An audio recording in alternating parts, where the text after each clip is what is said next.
Hello, children. Hope you all are doing well. Children, today, as school is going to start on 7th, so I'm planning to purchase some stationery.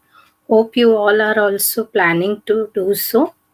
Yes. So before going to purchase the stationery, I have to note down what all I require for this whole year, isn't it? Books, notebooks, pencils, pens, crayons, sketches, okay, all that which I require for this whole year, isn't it?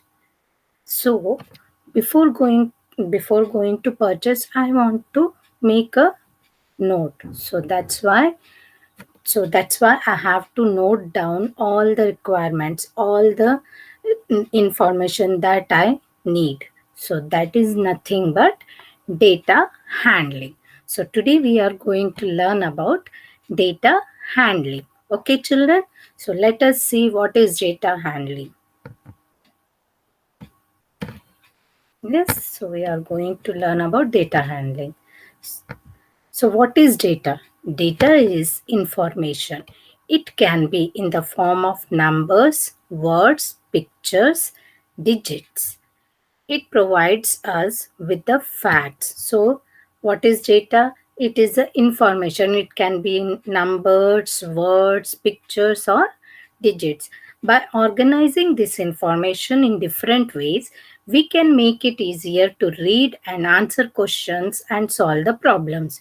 So, by having a required data, we can get the information to read and answer any questions. Okay. Next, what is data handling? So, what is data handling? It helps us to collect information about the world or people around us. So, what we have to do to for data handling? First step is collect the data. How to collect the data? Using surveys and questionnaires. So to collect the data, first we have to ask some questions, do some surveys to collect the data. Step 2, organize and display the data.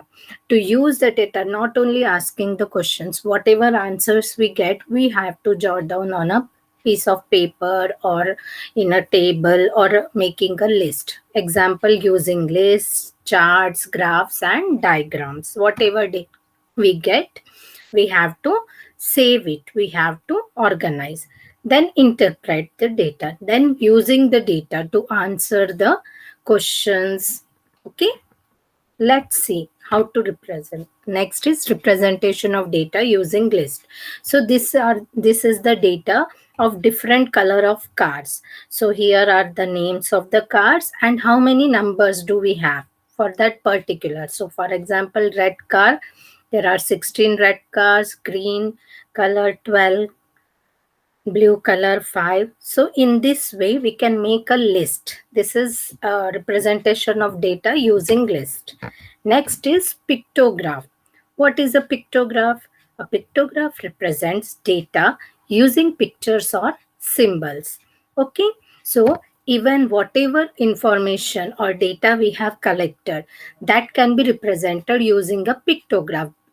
See, in our previous example, we have represented a data using the numbers, but whereas in pictograph, we use pictures or symbols to represent the data.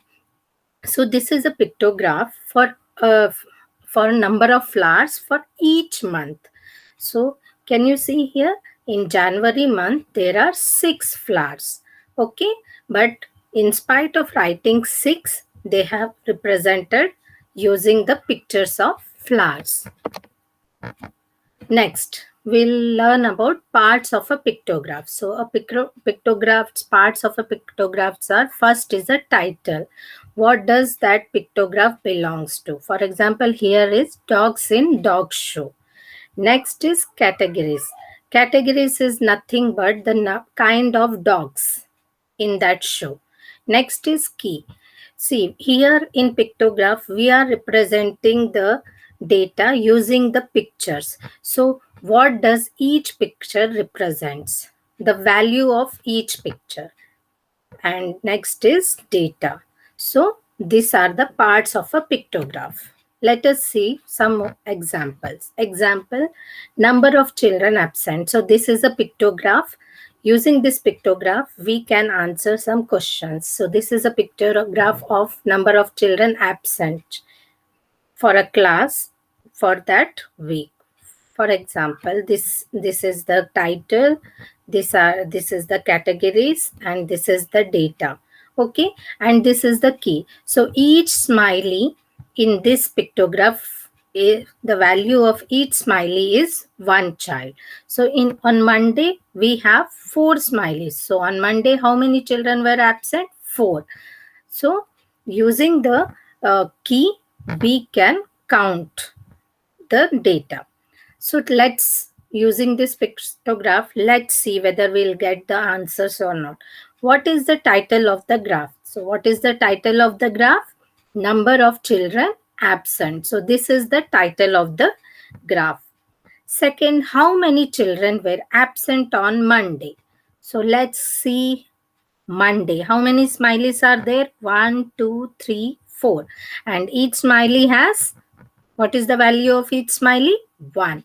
So how many children were absent? 4 children were absent.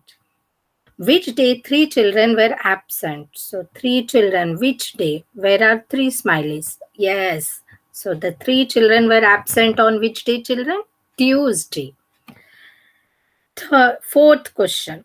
Which day only 2 children were absent? So we have to see. Yes, here we can find only 2 smileys. So two smiley represent 2 children. So which day? Thursday. It was Thursday. What does smiley represent? A smiley represent a one child. So these are number of children, but we have represented using the smiley. Okay. Next, this is a pictograph of apples ate by the children on each week. So here, this is the pictograph and here is the key. What is the key? Each apple stands for 3 apples. Each picture of one apple stands for 3 apples. Okay. So we here, what was the key? One smiley represent one child, but here the key is different. Here each symbol, each picture of apple stands for 3 apples. So let's answer these questions. How many apples did they eat in week 2? So in week 2, how many apples are there? First we'll see with the help of pictograph. In week 2, 1, 2, 3, 4, 5, 6. 6. But each apple stands for how much? 3. So what we have to do? 6 into 3. So 6 threes are 18. So how many apples did they eat in week 2? 18 apples. Yes. Next, second question. Did you understand? Here we have only 6 apples in week 2, but we can't write 6 apples they ate in week 2 because each apple represent 3 apples. Each apple stands for 3 apples. So that's why 3 into 6. How many apples did they eat in week 4? Let's count how many apples are there in week 4. 1, 2, 3, 4, 5, 6, 7. But we can't say 7 apples they eat because each apple stands for 3 apples. So 3 sevens are. So what will be the answer for second question? 21 apples they ate in week 4. So in the same way you can solve the next questions. Okay, children. Hope you all have understood how to read a pictograph. Yes. So we'll have some more examples in our next class. Hope till then, take care, stay home, stay safe, children. Okay, take care. So we'll discuss some more examples in our next class. Till then, bye, children. Take care.